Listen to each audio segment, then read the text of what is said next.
Assalamualaikum anak-anak soleh dan soleha.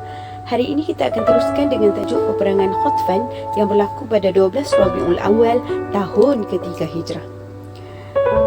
Khatfan adalah nama tempat yang terletak di timur laut Madinah, yang mana tempat ini adalah tempat musuh membuat persiapan untuk memerangi Islam. Merujuk kepada buku teks sirah tahun 4, Rasulullah dapat tahu daripada malaikat Jibril dan juga bapa saudaranya iaitu Al-Abbas bin Abdul Muttalib bahawa terdapat dua kaum iaitu dua kabilah yang nak memerangi Islam. Siapa mereka ni? Mereka adalah daripada kaum Bani Muharabi dan juga Bani Sa'labah yang diketuai oleh siapa? Oleh Da'sur bin Al-Haris. Ketua dia bernama Da'sur. Okey, kita teruskan.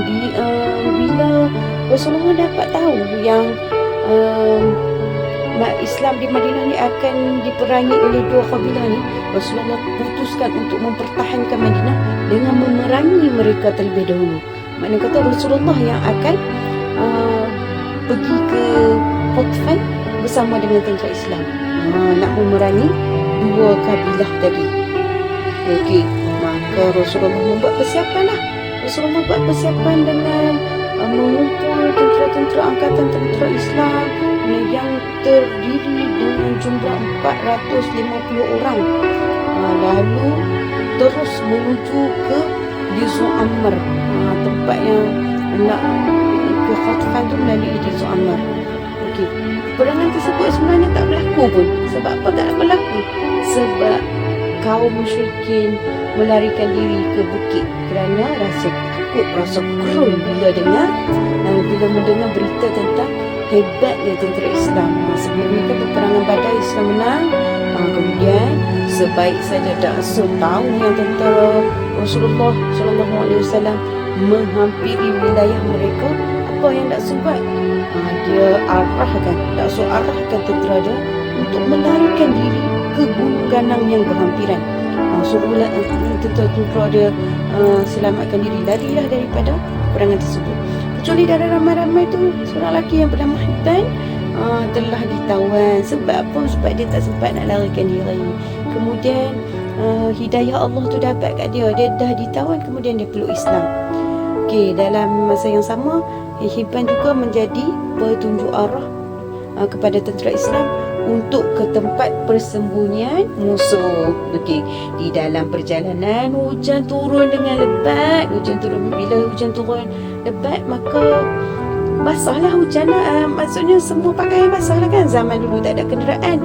Jadi basah. Bila basah, Rasulullah buat ambil keputusan untuk berteduh dan mengeringkan pakaian. Rasulullah dengan sahabatlah berteduh. Bila sedang Rasulullah tengah berteduh ataupun berhenti nak keringkan pakaian dia tu, kemudian tiba-tiba datang Da'sur dengan pedangnya yang terhunus. Dia mengacu pedang dia ke leher Rasulullah sambil Da'sur kata kat Rasulullah, "Wahai Muhammad, siapa yang dapat menghalang aku dan membunuhmu pada hari ini, wahai Muhammad?" Da'sur kata begitu. Lalu Rasulullah SAW pun berkata, Allah tak ada orang lain dah kan. Maknanya Rasulullah jawab Allah. Bila mendengar jawapan Rasulullah SAW, menggeletar tubuh Da'sur sehingga jatuh dia punya pedang. Menggigil Da'sur ni sampai dia tak boleh nak pegang dengan kemas. Dia punya pedang dia jatuh. Bila pedang dia jatuh, Rasulullah dengan segera mengambil pedang Da'sur tadi. Rasulullah ambil pedang tersebut sambil Rasulullah pun tanya balik, menghala balik, mengacu balik kepada Da'sur. Lepas tu Rasulullah tanya balik, siapa yang dapat menyelamatkan kamu kan? Apa yang Da'sur jawab? Tiada siapa yang dapat menyelamatkan aku daripada engkau, wahai Muhammad. Okey, sesungguhnya aku bersaksi tiada Tuhan melainkan Allah, dan Muhammad adalah utusan Allah. Maka bila lafaz itu disebut, Da'sur dah memeluk Islam.